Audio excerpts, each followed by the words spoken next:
फिर हमारे पहलादपुर थाने के जो सुनी चंडोलिया जी हैं वो आसिफ के खास फ्रेंड है, ठीक है। तो उन्होंने कम से कम आसिफ ने 25 से 30 लाख रुपए की फिरौती दी है इन्हें इस चीज़ के लिए कि ताकि केस दब जाए। मतलब आज दिल्ली पुलिस इतनी बिकी हुई है। मैंने भी थाने में रो रो के कहा था मेरे बच्चे को ढूंढ लो, मेरे बच्चे को ढूंढ लो, लेकिन कोई मेरी सुनवाई नहीं कर रहा था। मैं चीखे मार मार के रो रही थी, तुम भी औलाद वाले हो, मेरे बच्चे को ढूंढ लो, मेरे बच्चे को ढूंढ लाओ। इसको बुलाते थे और छोड़ देते थे, बुलाते थे छोड़ देते थे, लेकिन उन्होंने मेरी कोई नहीं सुनाई करी। रोड लोहे की रोड से मारा था, चाकू पत्थर और लोहे की रोड में। क्या ये 2 साल की रंजिश निकल गई उसे मारकर? हम कुछ कर नहीं सकते, हम इतने लाचार हो चुके हैं, हमारे बस की कुछ भी नहीं है। हम तो सिर्फ इसी उसमें बैठे कि मेरे भाई को इंसाफ मिलेगा। पुलिस कहीं तो सुनेगी, कहीं की पुलिस तो सुनेगी। ये हमारी दिल्ली पुलिस बिल्कुल बेकार हो गई है। थाना पुल पहलादपुर की पुलिस तो बिक चुकी है बिल्कुल। नमस्कार, मैं साहिबा और आप सभी का स्वागत है न्यूज़ 1+ जो सत्य, साहस और सेवा के साथ सिर्फ सच दिखाती है। देखिए, हाजिर हैं एक फिर नई स्टोरी के साथ। जैसे कि मैं आपको हमेशा ही बताती हूँ, दिल्ली में क्राइम दिन प्रतिदिन बढ़ता जा रहा है। कुछ क्राइम सामने आ जाते हैं तो कुछ दबा दिए जाते हैं। ऐसा ही कुछ क्राइम पहलादपुर गांव का है जो 15 तारीख को हुआ और जिसकी कार्रवाई आज तक नहीं हुई है। आज भी पूरा परिवार परेशान है। हम बात करेंगे उस व्यक्ति की जिसको मार दिया जाता है 15 तारीख को। उसको बहला फुसला कर पहले लेकर जाते हैं और जिसने मारा है कोई दूर का बंदा नहीं, उसका ही पड़ोसी कहा जाता है। 2023 में एक मामूली सा झगड़ा था जिसकी रंजिश आज 2025 तक पाली गई और उसे बहला फुसला कर 15 तारीख को ले जाया जाता है और उसे मार दिया जाता है। उसकी हत्या कर दी जाती है। 14 तारीख को सबसे बड़ी बात, अहम बात जो है, 14 तारीख को उसको धमकी दी जाती है और फिर 15 तारीख को ये बड़ी वारदात हो जाती है। परिवार 16 तारीख तक इंतजार करता है, फोन स्विच ऑफ दिखाता है, फिर उनको ढूंढने जाया जाता है। परिवार को पहले ही संदेह हो चुका था कुछ ना कुछ गड़बड़ है, लेकिन पहलादपुर थाना से 100 मीटर दूरी पर उसकी स्कूटी पाई जाती है और 200 मीटर दूरी पर उसकी बॉडी पाई जाती है। अब ये कैसे घटना हुई और कहां से शुरुआत हुई, चलिए उनके भाई से पहले बात करेंगे हम। आप शुएब के बड़े भाई हैं, कैसे ये घटना शुरू हुई और कैसे यहाँ तक पहुंची, मैं ये जानना मैम 14 तारीख को वैसे नॉर्मल सर कह सुनी हुई थी। इसके आसिफ ने सबसे बड़ा भाई है इसका, इसने सीधे ये कहा था कि हमें गाली बकने की जरूरत नहीं, जबकि छोटे भाई ने उसको गाली नहीं बकी थी। वो फिर भी जो है गाली सुनते के साथ जो तीनों चारों भाई नीचे आ गए डंडे लेके मारने के लिए छोटे वाले भाई को। छोटी सी मामूली सी। हाँ जी, उसको तो उसका कोई मैटर था भी नहीं, ठीक है। लड़ाई झगड़ा किसी और से हुआ था, कहा से नहीं किसी और से हुई थी, बट ये थे कि ये बिना बात के नीचे आए थे तीनों भाई, हाथ में डंडा रॉड, लोहे के रॉड लेकर मारने के लिए। तो उसका बड़ा वाला भाई आसिफ ये कहता है कि इसने जो बोल दिया, आगे से हम बता देंगे हम क्या है। तो मैम 14 तारीख को ये वारदात हुई थी और 15 तारीख को इन्होंने मेरे भाई को मार दिया, 15 मई को मैम। और सबसे बड़ी बात, मेरी फादर से आपके बात हुई है, उन्होंने कहा कि इन्होंने एक गेम खेला, 15 तारीख को मार देते हैं, उसके बाद 15 दिन तक आपके साथ ढूंढने निकलते हैं, एक गेम खेलते हैं और उन 15 दिनों में ये पुलिस से अपना सेटलमेंट कर लेते हैं। क्या ये सच है? बिल्कुल मैम, ये बिल्कुल सच है मैम। हमारे पहलादपुर थाने के जो सुनी चंडोलिया जी हैं वो आसिफ के खास फ्रेंड है, ठीक है। तो उन्होंने कम से कम आसिफ ने 25 से 30 लाख रुपए की फिरौती दी है इन्हें इस चीज के लिए कि ताकि केस दब जाए। मतलब आज दिल्ली पुलिस इतनी बिकी हुई है, पहलादपुर थाने की पुलिस बिक गई है जी मैम कि 25 से 30 लाख में इतनी बड़ी वारदात को दबा देते हैं। जी मैम, बिल्कुल बिक चुकी है मैम। आपने बात की इस बारे में?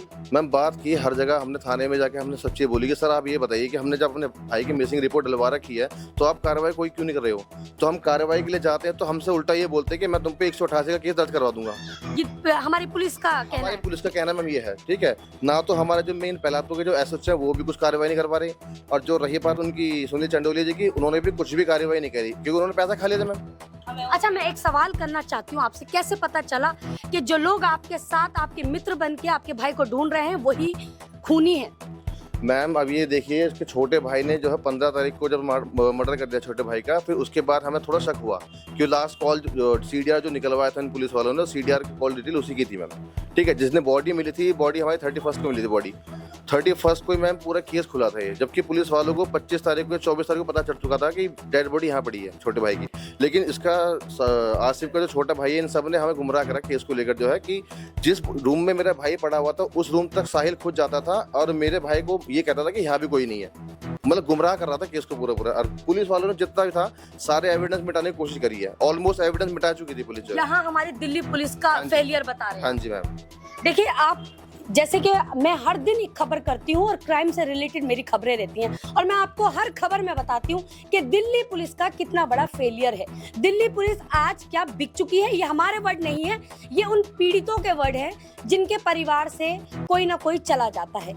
आज फिर ये खबर सुनी आपने, जहांगीरपुरी की खबर देखी होगी, उसमें भी यही कहा गया कि 12 लाख में पुलिस बिक गई। और आज भी यही बात की जाती है शुएब के घर वाले, जिसको, जो शुएब नाम के व्यक्ति को जिसको मार दिया जाता है, उनके भाई का, उनके परिवार का यही कहना है कि 25 से 30 लाख रुपए लेकर खामोश हो गए, लेकिन कोई कार्रवाई नहीं की। क्यों नहीं की, इसका क्या रीजन निकाला जा सकता है? देखिए परिवार के बहुत सारे लोग हैं, आप शुएब की आप माँ हैं। मैंने भी थाने में रो रो के कहा था मेरे बच्चे को ढूंढ लो, मेरे बच्चे को ढूंढ लो, लेकिन कोई मेरी सुनवाई नहीं कर रहा था। मैं चीखे मार मार के रो रही थी, तुम भी औलाद वाले हो, मेरे बच्चे को ढूंढ लो, मेरे बच्चे को ढूंढ लाओ। इसको बुलाते थे और छोड़ देते थे, बुलाते थे छोड़ देते थे, लेकिन उन्होंने मेरी कोई नहीं सुनाई करी। मैं रो रो के, मुझे बहका कर भेज देते थे सर, उनको जाओ हम ढूंढ रहे हैं, जाओ हम ढूंढ रहे हैं, यही कहते थे। आज कई दिन बीत चुके हैं, आज भी आप तड़प रहे हो सिर्फ इंसाफ के लिए। आपने पोस्टर बना रखे हैं जस्टिस फॉर शुएब, अभी तक जस्टिस नहीं। नहीं मेरे बच्चे का क्या जस्टिस मिलना चाहिए? मैं यही चाहती हूँ इन कातिलों को कड़ी से कड़ी सजा मिले, मेरे बच्चे के कातिलों को। बड़ी मेरे कितने अच्छे बच्चे हैं, देखो फूल से बच्चे मासूम, मेरे बच्चे का देखो इन्होंने। आप इसको, मैं कहूंगी कैमरा पर्सन से इसको जूम करके दिखाएं, ये वो शुएब है जिसे मार दिया जाता है, और ये शुएब के 2 बच्चे हैं मासूम, जो बहुत छोटे हैं। अभी अपने बाप की पता भी नहीं है मेरा बाप है भी है नहीं। इन लोगों ने मेरे बच्चे के साथ बहुत अन्याय करा था। मेरा बच्चा अपनी अम्मी के बिना रहता भी नहीं था, और मेरा बच्चा 15 तारीख से मेरा बच्चा वहाँ सड़ा रखा था। इन्होंने जालिमों ने इतनी बेरहमी से मेरे बच्चे को मारा है। आप इस माँ की तड़प देख सकते हैं। एक माँ के दिल पर क्या बीतती है वो माँ ही जानती है, एक भाई के दिल पर क्या बीतती है या एक बहन के दिल पर। किसी का रंजिश निकल जाती है, लेकिन किसी का परिवार उजड़ जाता है। जैसे कि इस माँ ने कहा कि मेरा बच्चा जो अपनी माँ के बिना नहीं रहता था, आज ये 2 मासूम बच्चे अपने बाप के बिना कैसे रहेंगे। इन मासूमों को तो ये भी नहीं पता कि मेरा बाप है भी या नहीं है। देखिए बहन बहुत मोहब्बत करता अपने बच्चों से। अम्मी मेरे बच्चों का ध्यान रखी, मैं कहाँ से रखूं, मैं तो वैसे ही मर गई, मैं तो अपने बच्चे के साथ ही। मेरा बच्चा बहुत अच्छा, सबसे प्यार से बोलता, किसी के साथ भी अपनी मोहब्बत दिखाता मेरा बच्चा। उनकी वाइफ इस वक्त कहाँ है? वो इद्दत में, हमारा इद्दत कर जाती है 4 महीने 10 दिन की। वो यूँ कह रही थी अम्मी मैं यहाँ रुकूंगी तो अम्मी मुझे हर जगह शोएब नजर आएंगे, अम्मी मुझे मेरे घर पर इद्दत करने दो, अम्मी मैं तुम्हारे पास ही रहूंगी। मैंने भी कह दिया ठीक है बेटा। रोती है वो दिन रात, कहती है अम्मी मेरे शोएब का मुंह कितना अच्छा है, मेरे जालिम ने मेरे शोएब का मुंह भी खराब कर दिया। किस चीज से मारा पता चला? पता नहीं मुझे तो, बस यूं कि मैं पत्थरों से रोड, लोहे की रोड से मारा था, चाकू पत्थर और लोहे की रोड में। क्या ये 2 साल की रंजिश निकल गई उसे मारकर? पता नहीं, क्या पता मैम जो क्या निकाली उन्होंने। मेरे बच्चे के हाथ तोड़ देते, पैर तोड़ देते। लेकिन इस माँ की भी यही दरख्वास्त है कि मेरे बच्चे को जान से ना मारते, हाथ पैर तोड़ देते। इतना ही गुस्सा था, लड़ाई थी तो पीट देते, शायद कोई ना कोई हल निकल जाता। बच्चे का क्या हाल करा जालिम ने। ये है शुएब का बहुत छोटा बच्चा, आप देख सकते हैं, ये बहुत मासूम बच्चा है जिसको अभी माँ बाप दोनों की बहुत जरूरत है, लेकिन बाप का साया सर से हट जाता है, वो भी कुछ चंद उन लोगों की वजह से जो मानसिकता अपनी आपराधिक रखते हैं। और आज दिल्ली पुलिस क्या कर रही है, प्रहलादपुर पुलिस क्या कर रही है, उनका साथ नहीं दे रही है, इस परिवार का साथ नहीं दे रही है, उन अपराधियों को सजा नहीं दे रही है। इस तरह से तो उनका ये बड़ा वाला घर उनका है, मतलब घर के सामने ही घर है, आप देख सकते हैं, और वो आज चैन से हैं और ये घर बेचैन है। शायद इस घर को कभी सुकून ना मिले। चलिए बहन से बात करते हैं। मेरे ही भाई का कत्ल कराकर हमें ही पुलिस थाने के धक्के खाने पड़ रहे हैं। हम घर में बैठ के शोक भी नहीं मना सकते अपनी भाई की डेथ का, नहीं मना रहे हम। क्यों मनाए? हमें पुलिस वाले ही परेशान कर रहे हैं कि हम ये अगर ढूंढते तो क्या पता हमें इतनी परेशानी होती, हम अपने घर में बैठे रहते आराम से। जब हमारी सुनवाई नहीं हो रही जब तो हम आगे आगे जा रहे हैं, जब हमारी सुनवाई कर ही नहीं रहे ये लोग तो क्यों जाए हम आगे? इसी वजह से जा रहे हैं। अगर ये करते तो हम जाते आगे। मतलब आज आप इतना लाचार महसूस कर रहे बहुत हैं? लाचार हो गए हैं हम अब। मेरे पापा हार्ट पेशेंट है, मेरा भाई मासूम था, 22 साल का, कोई उम्र नहीं थी उसकी, जो उन्होंने इतनी बेरहमी से मारा। सामने रहते हैं, उनको तरस नहीं आया, 2 बच्चे छोटे भी रहते हैं सामने, उन्हें इतना भी तरस नहीं आया कि छोटे छोटे बच्चों को खिलाता है बाप अपने। ये देखते थे ये लोग, उन्होंने फिर भी इतना सा तरस नहीं खाया मेरे भाई के ऊपर और इतनी बेरहमी से मार दिया उसे। एक व्यक्ति को भी अरेस्ट नहीं किया गया? नहीं किया गया, सिर्फ एक सोहेल को नशेड़ी जो सिर्फ उससे काम कराया है आसिफ ने।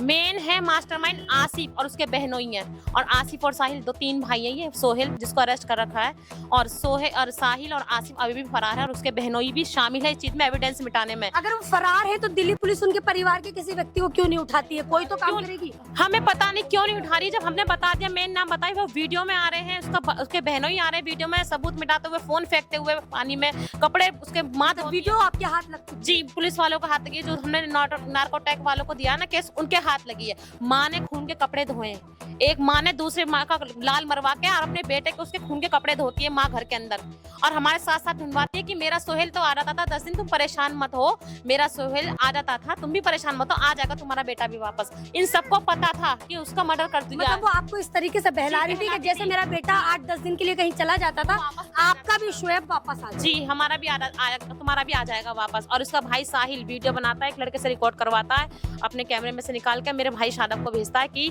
हमने शोएब को हमने 17 तारीख को या 18 तारीख में हमने देखा यहाँ पे घूमता हुआ 2 लड़कों के साथ। उसने वीडियो बनाई है, वो वीडियो हमारे पास है, साहिल ने बना के दिया और हमारे साथ ढूंढवाता था। और उनको पता था कि हमने उसे मार दिया है, लेकिन हमारे संग पूरा वो करते थे कि उसकी लाश बिल्कुल हमें मिले ना, बिल्कुल खत्म हो जाए सारे प्रूफ। अब अल्लाह की नियत सीधी थी, बच्चों की दुआ है उसके साथ, जो हमें उसका शरीर मिल गया। आपके पापा का कहना है कि जैसे भी बॉडी उसकी मिल गई कि उसे कफन नसीब हो। जी, कफन नसीब। इन्होंने पूरी तैयारी कर दी थी। इनकी पूरी तैयारी थी कि हमें कुछ ना मिले, ये जो कुर्बानी भर आप गुमराह रहे कि कहीं चला भाई आ जाएगा, आज आ जाएगा, कल आ जाएगा, हम तो जीते जीते मरते रहते। अब हमारे पास अब मिला, हमें सब्र आया कि हमने उसे कफन दिया, मिट्टी लगी उसको, हमें सब्र आया। ये लोग चाह रहे थे कि उसे कुछ हाथ ना लगे हमारे भाई का हमारे पास। इन्होंने पूरी कोशिश करी इन्होंने सबूत मिटाने के, पर अल्लाह बहुत बड़ा है, सबकी देखता है अल्लाह। मैं एक बात जानना चाहती हूँ, कैसे पता चला आपको कि 25 से 30 लाख रुपए रिश्वत खाई गई है? सबको क्योंकि ये बहुत बड़ा आरोप है। जी, सबको पता है, थाने से ही आई है, कहीं से इन्फॉर्मेशन आई है, जब तो बताई गई है, हम सबको बताई गई है। हमें भी पता लगी कि इन्होंने पैसा दिया 15 साल से, चंदोलिया सर इसके दोस्त हैं आसिफ के, पहलादपुर के। जी, थाने एडिशनल एसएचओ जो 15 साल से आसिफ के दोस्त हैं, बेस्ट फ्रेंड है। अब इनकी प्लानिंग होगी, 15 दिन का टाइम बहुत होता है किसी प्लानिंग। ये हो सकता है कि मर्डर से पहले से प्लानिंग होगी? जी, पहले से प्लानिंग थी। हमारा 2023 में झगड़ा हुआ था, जब भी यही हुआ था कि हम देख लेंगे। किस चीज को लेकर झगड़ा हुआ था जो मौत तक पहुंच गया? मेरे भाई की दुकान है आमने सामने, ये आसिफ चीज की? कपड़े की। आसिफ की दुकान कपड़े की है, मेरे भाई दिल नवाज की बड़े भाई की दुकान भी कपड़े की ही है। मेरा भाई जब माल लेने जाता था मार्केट में करोल बाग, तो ये मेरे भाई दिल नवाज के फोटो भेजता था कि इसको माल मत देना। इस तरीके से हमें पता लगता था। मतलब इतनी ज्यादा मानसिकता खराब है? जी, बहुत ज्यादा खराब है मानसिकता इनकी। वहाँ कॉल करते थे कि इसे माल मत देना, ये कम रेट में बेचता, हमारा माल हम में बेके ज्यादा में बेके हैं, हमारी मर्जी, तू ऐसे कैसे बोल सकता है किसी के लिए, उसे माल मत देना। मेरे भाई को भी धमकी देता था कि वहाँ मरवा देंगे, बड़े भाई को भी टारगेट था मेरा बड़ा भाई। एडिशनल एसएचओ पर आरोप लगा जी कि 25 से 30 लाख रुपए लिए। जी, दिए हैं। क्या आपने इस बारे में थाने में जाकर डिस्कस किया? हमें भगा देते और उल्टा मेरे पापा से कहते तुमने छुपाया है, तुम छुपा रहे हो उसको। किसको? शोएब को? शोएब को हम छुपा रहे हैं। मेरे पापा बॉडी किसकी मिली? किसकी मिली है? जब ढूंढने के लिए मिसिंग लिखाई थी हमने, किडनैपिंग मिसिंग हमने सब लिखवा दी, लेकिन कह रहे थे तुमने छुपाया है उसको। मारवा के इन लोगों ने मार के इतना पैसा कर दिया कि तुम झूठ बोल रहे। मेरे पापा से कहते हैं पुलिस वाले कि तुमने छुपा रखा, कहाँ छुपा रखा, हमें बता। ये है दिल्ली पुलिस की बोली, पहलादपुर पुलिस की बोली। इसे समझिए आप।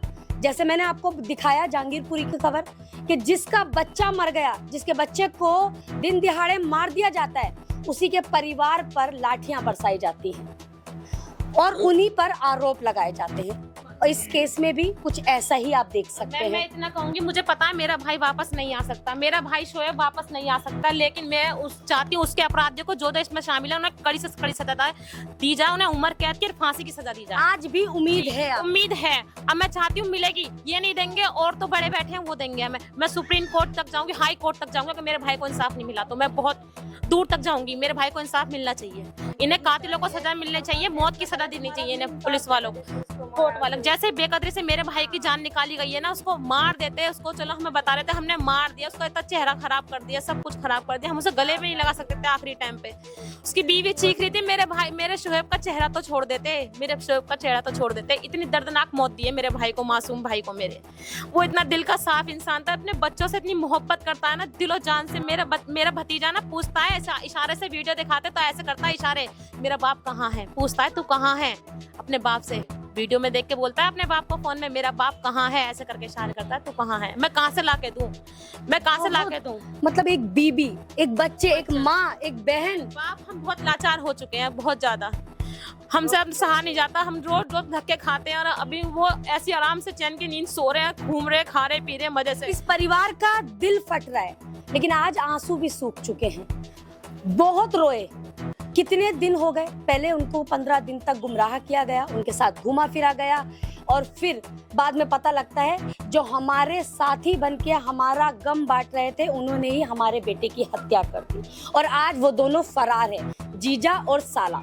जी, तीनों जीजा हैं और साले हैं दोनों, आसिफ, साहिल, और उनकी माँ भी और बहनें भी इसमें शामिल है, सबको पता है। और एसएचओ से बात होती है जो उनके मित्र थे अपराधी के। मैंने एसएचओ साहब से खुद बोला, मैंने कि सर अगर आप चाहते तो थाने से 100 मीटर की दूरी कोई ज्यादा दूरी नहीं है, अगर आप चाहते तो वो आप ढूंढ सकते थे, वीडियो के जरिए से ढूंढ सकते थे, हर जगह सीसीटीवी कैमरा। इतना बड़ा अपराध होता है तो क्या पुलिस को पता ढूंढती नहीं? हमने जब बता दिया, हमारा भाई फोन स्विच ऑफ कर ही नहीं सकता है, इतना बड़ा वो हो गया है, तो आप थोड़ी कोशिश तो करते, क्या पता मेरा भाई मिल जाता, हमें इस लायक मिल जाता कि हम अच्छे से उसको हाथ लगा लेते, उसके चेहरे पे हम उसको छू लेते। उन्होंने इस लायक नहीं छोड़ा, पुलिस वाले पूरे शामिल हैं इस चीज में कि उसकी शिनाख्त बिल्कुल खत्म हो जाती है, वो में नहीं मिलता। मतलब आप दिल्ली पुलिस से? जी, बहुत वो है हमसे। फैलादपुर पुलिस थाना, जहाँ के एडिशनल एसएचओ अपराधी के बेस्ट फ्रेंड बता रहे हैं, ये परिवार कहते हैं मिलकर सारी साजिश रची गई। अगर एसएचओ साहब चाहते तो बहुत कुछ हो सकता था, शायद बचाया भी जा सकता था। बाय नेम शिकायत दर्ज की है, बाय नेम हमने बताया है, बाय नेम बता दिया हमने, तो उनको क्यों स्ट्रिक्टली नहीं लिया गया,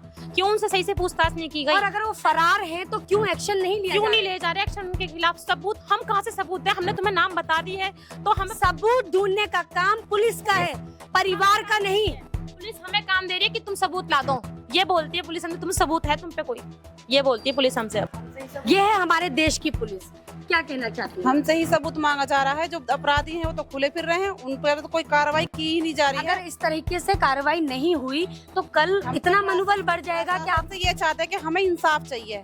अगर पुलिस ये ऐसी करेगी तो फिर हम जनता कहाँ जाएगी? भैया हमारे भाइयों को इंसाफ नहीं मिला, 15 दिन में सड़ी हुई लाश मिली है हमारे भाई की, इसमें हम उसकी आखिरी सूरत भी नहीं देख पाए, तो फिर हम क्या चाहेंगे ऐसी पुलिस से? बता दो, हमें तो कोई विश्वास ही नहीं पुलिस से, फिर हम काहे को पुलिस पे विश्वास करेंगे? मेरे भाई की स्कूटी 16 तारीख को 1 दूरी पर जी स्कूटी भी मिली है। जी मैम, हमने फिर एफआईआर दर्ज कराई है, कहा है कि हमारे भाई की स्कूटी मिली है, आप छानबीन करना चालू करो, क्या पता मिल जाए हमारा भाई। यहीं आसपास कैमरास लग रहे होंगे, आप उसमें देख लो, मिल जाएगा मेरा भाई। नहीं देखा, कुछ नहीं हुआ अभी तक। बटंची का फोन स्विच नहीं करा, ना आसिफ का फोन स्विच करा है, ना साहिल का फोन स्विच करा है, कुछ भी नहीं किया है। ऐसा तो किसी वीडियो बना के- अपराधी के साथ भी नहीं होता। मैम, उसने खुद नहीं कबूल रहा है, वो लड़का, हमने वीडियो बना के अपने भाई को भेजी है, आसिफ को, साहिल को, सबने देखी वो वीडियो मेरे भाई की मारते हुए की। मेरा भाई कह रहा था मुझे मत मारो, मेरे 2 बच्चे, मैं यहाँ से बहुत दूर चला जाऊंगा, मुझे मारो मत, मुझे जान से मत मारो प्लीज, मैं बहुत दूर चला जाऊंगा यहाँ से। इन्होंने ताजा भी तरस नहीं खाया, इसके बहुत छोटे छोटे। ये वीडियो के बारे में कैसे पता चला? उन्होंने भेजी है, बता रहे हैं, उस लड़के ने भेजी। हमने अपने, वो लड़का जो साथ था अशरफ तोतला, कह रहे थे हमने वीडियो बनाई है और हमने इसको भेजी है, आसिफ को, जिसने मारा है। जी, जिसने मरवाया मेरे भाई को। इन सबों ने मिलकर मेरे भाई को सोहेल से मरवाया है। ये बैठकर दूसरे से मरवा कर फिर वीडियो बनाकर देखते हैं कि किस तरीके से जान निकल और रही है। बोलते हैं देख ले सांस है नहीं है, जिंदा है या मर गया, ये भी पूछते हैं उससे, ये भी पूछा गया है, देख ले सांस है तो नहीं थोड़ी बहुत भी। कभी सांस हो बच्चा निकल के आ जाए बाहर, मैंने उसमें सांस तक भी नहीं छोड़ी। लेकिन अपराध तो छुपता नहीं है। छुपता नहीं है, अपराध तो छुपेगा नहीं। और मैं चाहती हूँ इन्हें सजाए, इन्हें फांसी की सजा दी जाए। मैं और इनके घर को सीज करा जाए, कि दुकानों को भी सील करा जाए, सब चीज को।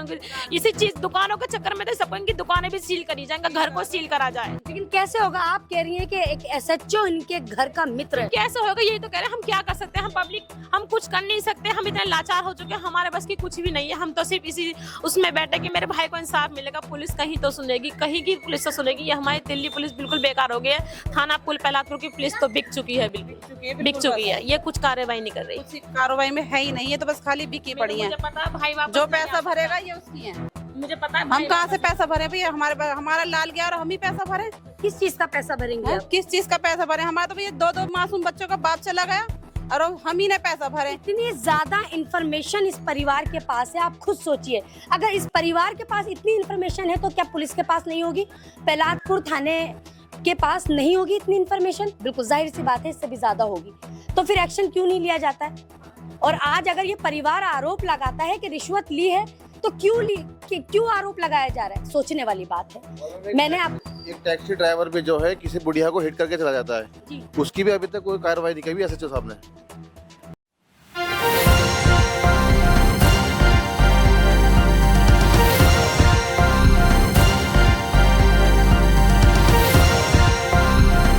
आप देख रहे हैं News One Plus, हर वक्त हर खबर।